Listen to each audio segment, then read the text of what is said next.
하나님을 경험하는 자, 우리가 성경에 보면 믿음의 사람들이죠. 믿음의 사람들, 그들은 온전한 믿음을 가졌기에 그들의 삶 가운데 하나님을 경험하고 자기들과 함께하는 하나님을 그들은 확인할 수 있었으며, 그들의 삶은 아주 세상이 감당할 수 없는, 세상을 능가하는, 세상을 이기는 그러한 삶들을 살았지요.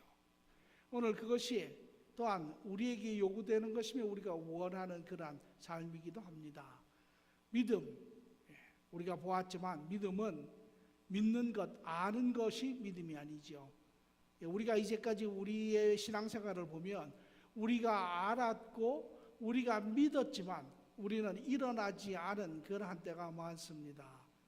순종하지 않은 때가 많죠. 바른 믿음은 하나님을 알고 하나님을 신뢰하고 하나님을 사랑하되 더 나아가서 그분의 말씀을 순종하는, 그러므로 순종으로 드러나지 않는 것은 그 자체가 죽은 믿음이라고 야고보서에서 이야기를 하고 있지요.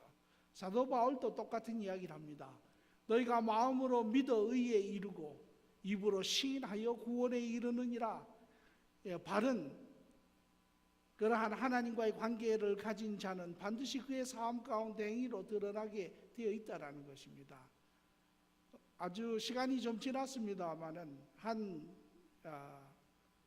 사람이 저한테 그런 이야기를 했습니다. 목사님, 오늘 교회 신앙에는 문제가 있습니다.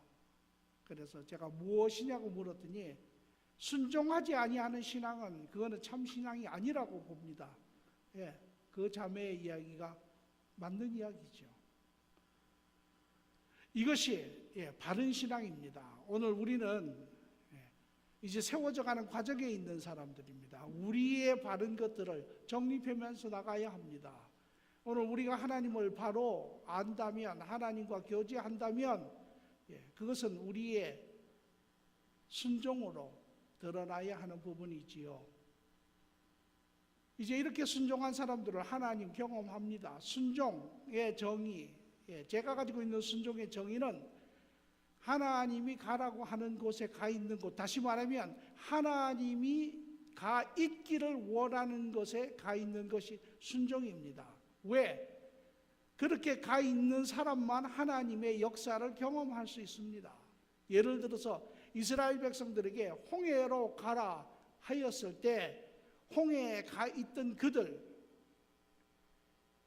환경과 여건의 인간의 제한성과 인간의 지식으로는 이해되지 않는 분이지만, 그러나 그것이 바로 하나님이 우리가 가 있기를 원하고 그곳에 있을 때 우리는 비로소 하나님을 경험하는 그러한 사람들이 됩니다.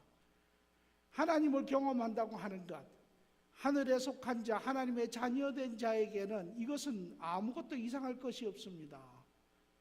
오히려 하나님의 기적과 하나님을 경험하는 것이 일반 상식이 되는 그러한 공동체, 그것이 하나님의 자녀이고 하나님과 교제하는 사람의 모습이지요.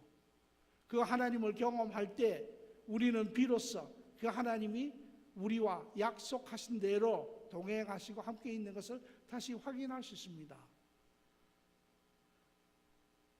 그러한 확인이 이제 우리가 말씀을 통하여 하나님이 믿음의 사람들의 삶 가운데 동행하신 그러한 삶을 통하여 우리는 간접적으로 동행하시는 하나님을 우리는 경험할 수 있을 뿐만 아니라 우리의 실질적인 삶 가운데 그분과 교제하며 사는 삶 가운데 우리는 매일매일 하나님의 역사하심, 하나님의 주관하심, 다스리심을 우리는 더 확인할 수 있지요. 그리고 하나님과 함께하는 것, 그것이 무엇이 우리에게 유익한가? 말할 수 없이 유익하지요. 하나님 안에 있는 것이 축복이고 하나님 밖에 있는 것이 저주입니다. 오늘 우리가 우리 된 것, 우리의 신분이 달라지고 우리의 가치가 달라지고 우리의 내면이 우리의 노력으로, 우리의 방법으로, 어떠한 것으로, 교육으로 바꿀 수 없었던 우리의 내면이 하나님께서 실질적으로 바꿔주시기 시작하시고, 의심하던 사람이 더 이상 의심하지 않습니다. 세상의 모든 염려와 근심으로 가득한 심령들이 주님 안에서 평안을 찾기 시작합니다. 세상에 대해서 불만과 원망이 많던 사람들이 오히려 이제 세상을 끌어안기 시작을 합니다. 누가? 하나님께서. 우리 안에 착한 일을 시작하시니까 예수 그리스도 오시는 그날까지 이룰 줄을 우리가 아느니라. 우리의 모든 것, 영육의 모든 은혜와 모든 인도하심과 안식과 확신과 소망과 이 모든 것, 나아가서는 우리가 이 땅에 사는 동안의 삶의 형편까지라도 하나님께서 주시는 축복에 속하는 것이죠. 다시 말하면 축복이 없는 것, 하나님 안에 있는 것이 축복이고 하나님 밖에 있는 것이 저주입니다. 오늘 이 땅에 사는, 하나님을 잃어버리고 사는 삶이 저주이지요. 하나님이 우리의 근원 되심에, 모든 것의 중심 되심에, 우리가 그분으로 인하여 지금 시대가 많이 급변하고 있지요. 그래서 많은 사람들이 지금 여러 분야에서 세상의 종말을 이야기를 합니다. 그래서 어떤 사람들은 이미 벌써 세상을 떠날 준비들을 하고 있죠. 산속으로 가고 가산을 정리하고. 그러나 물론 그런 것도 부분적인 도움은 되겠죠. 왜? 이제 세상의 마지막이 되면 큰 혼란이 일어나지요. 악이 이제 많은 피해들이 생기기 시작합니다. 그러나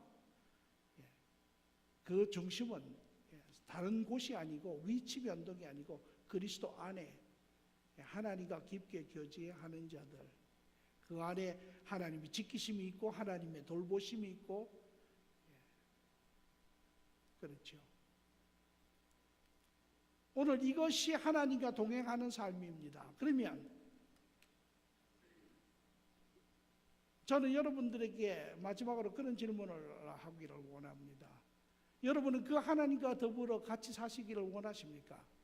그 하나님과 동행하는 삶을 사시기를 원하십니까? 고린도후서 11장 2절의 말씀을 보니까 사도 바울은 이렇게 이야기합니다. 내가 하나님의 열심으로 너희를 위하여 열심을 내노니 내가 너희를 정결한 처녀로 한 남편인 그리스도께 드리려고 중매함이로다. 이것은 목사의 역할입니다.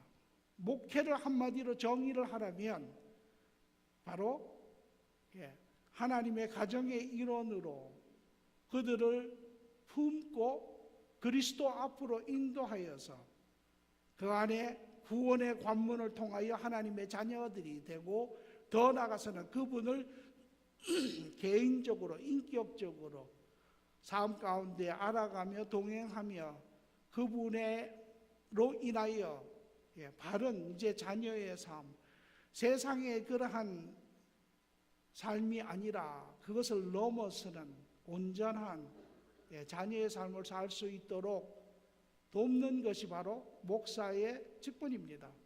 그리고 교회 지도자의 직분입니다.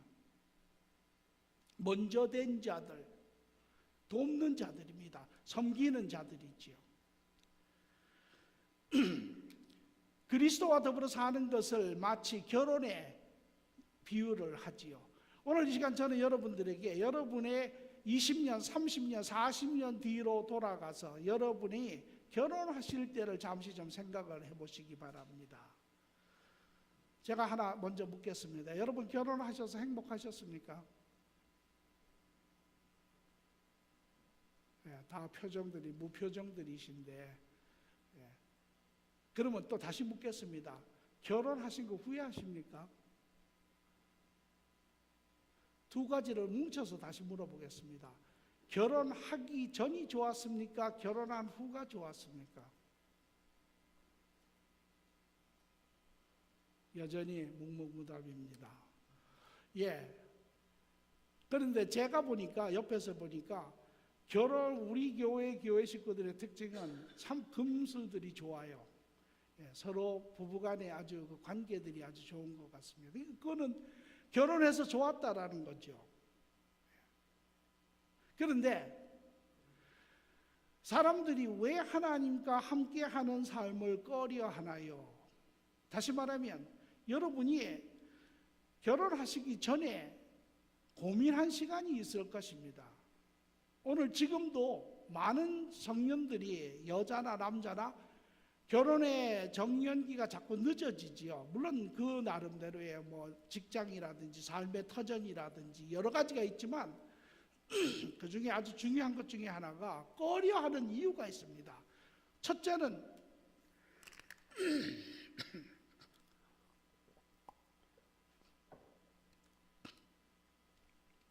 결혼하기 전에 결혼에 대한 두려움이 있습니다.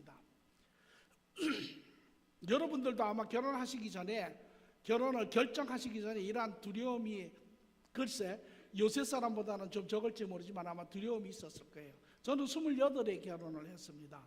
그런데 저에게도 그런 시간이 좀 있었어요.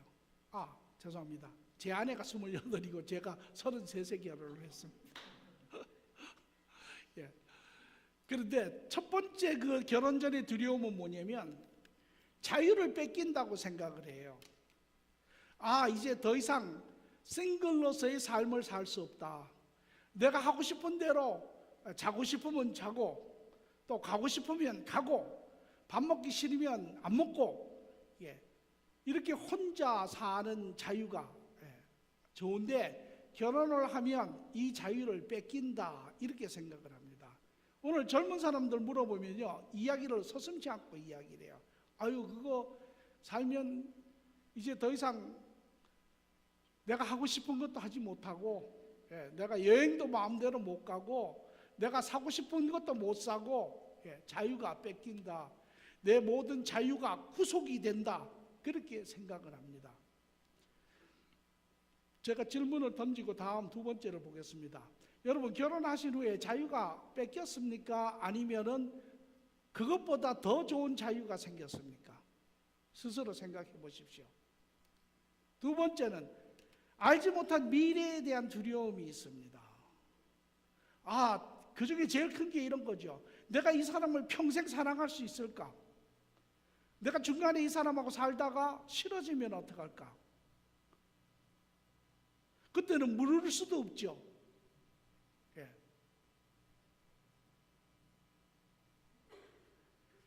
이러한 여러 가지 미래에 대한 두려움, 이런 부분들을 우리가 다 가지고 있습니다. 아마 여러분들도 제가 보기에 정도의 차이는 있을지 모르지만 아마 이러한 시간들이 아마 있었을 것이에요. 있었습니다. 그래서 결혼하기 전에 많이 이 계산을 해봐야죠. 이게 어떻게 되는 건지, 이게 이익인지 손해인지. 그리고 또 하나의 두려움은 부담이 되는 책임에 대한 두려움이 있습니다. 왜? 이제 이 사람을 평생 돌봐야 하고 재정적으로, 이 육체적으로, 정신적으로 책임을 져야 합니다.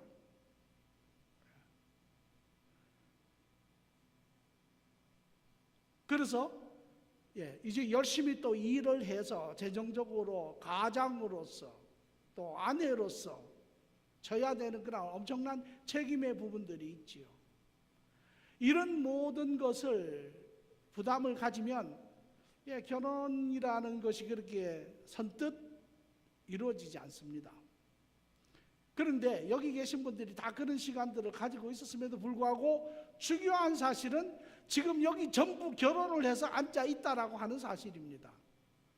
무엇이 여러분들을 이렇게 바꿔놨을까요? 결혼의 의미가 무엇인지를 우리가 좀 생각을 해봐야 합니다. 여러분이 내가 이 사람과 결혼을 하겠다, 여러분이 가지고 있었던 모든 결혼 전의 두려움을 능가할 수 있는 무엇이 있었기 때문에 여러분들이 결혼을 하신 것입니다. 아마 제가 보기에 조금씩 차이는 있을지 모르지만 대부분의 분들의 경우는 여러분이 사랑하는 그 사람, 여러분의 사랑이 여러분이 가지고 있었던 모든 두려움을 능가할 수 있다라고 하는 그러한 확신이 있었을 것이에요. 내가 이 사람하고 같이 하면 그러한 평생 부담도 내가 질 수 있다.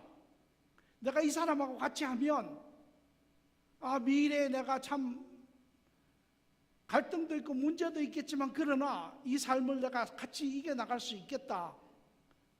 이 사람이라면 내가 기꺼이 내 삶을 내려놓겠다. 이것이 여러분이 결혼하겠다고 하는 선택의 의미입니다. 여기 계시는 결혼하신 분들 중에 그런 것이 없었는데 결혼하셨다면 죄송하지만 여러분은 굉장히 불행하신 분입니다. 그랬지요, 다 그렇게 결혼하셨지요. 전혀 또 반응이 없습니다. 그렇게 다 결혼하셨어요. 이 결혼의 의미는 그 무엇, 사랑, 관계 때문에 자기의 싱글 라이프를 포기하겠다라는 것입니다. 여러분이 이렇게 저울질을 했을 때 내가 혼자 사는 삶보다 둘이 같이 사는 삶이 더 낫겠다라고 하는 결론이 나왔기 때문에 여러분이 싱글 라이프를 포기하는 것입니다.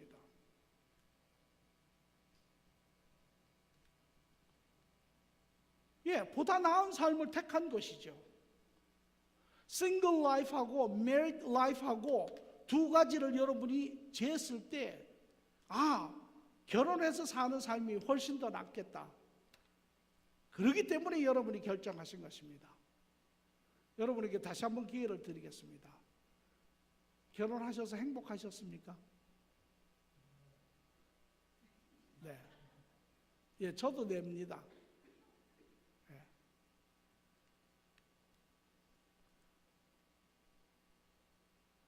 결혼 후의 결과, 여러분의 결혼 후에 지금 현재 결과가 어떻습니까?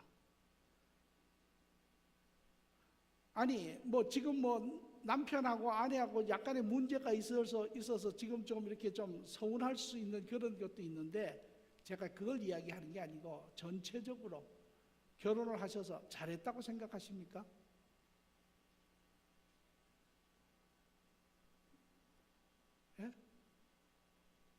대부분은 그렇죠. 결혼은 우리의 삶을 윤택케 합니다. 그래서 창세기 2장 20절에서 24절의 말씀을 보니까 아담이 돕는 베풀이 없음에 여호와 하나님이 아담을 깊게 잠들게 하시니 잠들매 그가 그 갈빗대 하나를 취하고 그 살로 대신 채우시고 여호와 하나님이 아담에게 취하신 갈빗대로 여자를 만들고 그를 아담에게로 이끌고 오시니 하나님의 축복의 방법이기도 합니다. 결혼은. 그래서 배경적으로 이렇지요. 하나님이 하루는 아담과 이렇게 교제하며 아담에게 야 아담아 이제 모든 짐승들의 이름을 줘라. 그리고 아담이 이제 자기 앞에 나온 짐승들의 이름을 너는 소다, 너는 말이다, 너는 개다 이렇게 이름을 붙이다가 하나님이 아담을 가만히 보시니까 참 애처롭습니다. 짝이 있으면 좋겠다. 그래서 둘이 행복하면 좋겠다. 하나님의 방법이죠. 혼자 있는 사람은 죄송하지만 애처로운 사람입니다. 외롭지요. 그래서 하나님이 우리에게 남자 여자를 주시고 결혼을 해서 한 가정을 이루게 하시지 않습니까? 또 에베소서 5장 27절에 29절의 말씀을 보니까 이와 같이 남편들도 자기 아내를 사랑하기를 자기 자신같이 할지니 자기 아내를 사랑하는 자는 자기를 사랑하는 것이라. 누구든지 언제나 자기 육체를 미워하지 아니하고 오직 양육하여 보호하기를 그리스도께서 교회에게 함과 같이 하나니. 아내를 사랑하는 자는 자기 몸을 사랑하는 자와 같습니다. 둘이 사랑함으로 서로가 더 삶이 윤택하여지는 것이 결혼입니다. 여러분이 둘이 되었는데 윤택하지 아니하다면 그건 문제가 있습니다. 여러분이 바로 살지 못하는 것이죠. 자, 왜 제가 여러분들에게 결혼 이야기를 합니까? 오늘 그리스도와 더불어 같이 사는 삶은 우리의 결혼과 같습니다. 결혼 전에 내가 그리스도와 함께 하면 두려움이 있죠. 내가 내 자유를 다 뺏기진 않을까? 이제 내가 하고 싶은 건 아무것도 못하지 않을까? 하나님이 나를 이제 뭐 심한 경우에 오지에 선교사로 보내지 않을까? 하나님이 이제 이런 것을 다 포기하라고 하지 않을까? 그런 두려움들이 있습니다.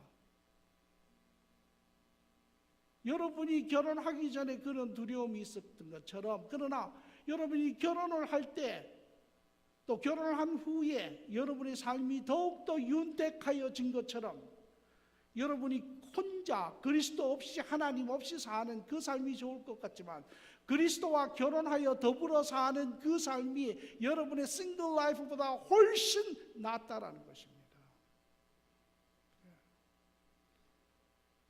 오늘 여러분이 결혼을 하셔서 여러분의 자유가 없어졌습니까? 절제하는 부분이 있죠. 그러나 그것보다 더 많은, 더 깊은, 더 진실한 그런 자유를 얻었지요. 여러분이 결혼을 하셔서 물론 책임이 많이 생긴 건 사실입니다. 그러나 그것이 손해보는 것입니까? 그것이 여러분이 기쁨으로 원하여 여러분의 아내를, 여러분의 자녀들을 돌보는 것, 기쁨이 되지요. 그와 마찬가지로 주님과 더불어 같이 사는 삶, 여러분이 사는 삶과 좋게 비교할 수 없습니다.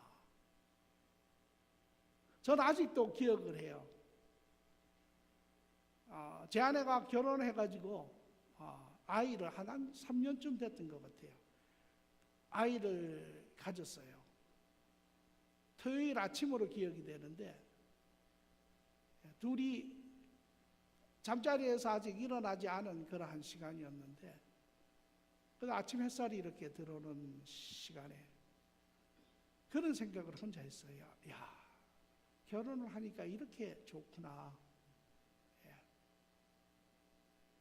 결혼하기 전에 모든 두려움이 사라지고 오히려 결혼함으로 내가 보지 못했던 세계, 누리지 못했던 행복, 그런 것들을 누린 것처럼 여러분이 그리스도 없이 사는 삶이 우리에게 익숙하고 우리가 아는 삶이지만, 그러나 그리스도와 더불어 사는 그 삶은 여러분이 상상할 수 없는 그러한 기쁨의 세계입니다. 모두 바라기는 그 그리스도와 더불어 온전한 관계 안에 거하시기를 바라고, 여러분이 상상할 수 없는, 여러분이 아는 그러한 작고 조그만한 그러한 행복이 아니라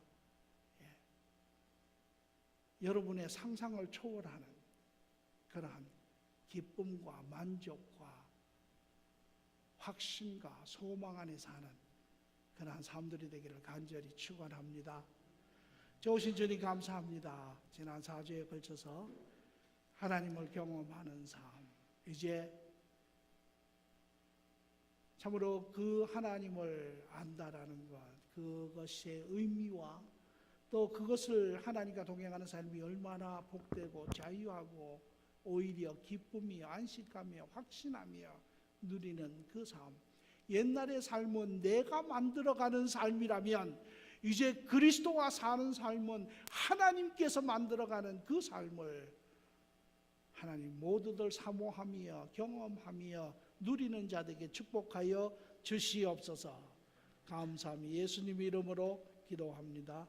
아멘.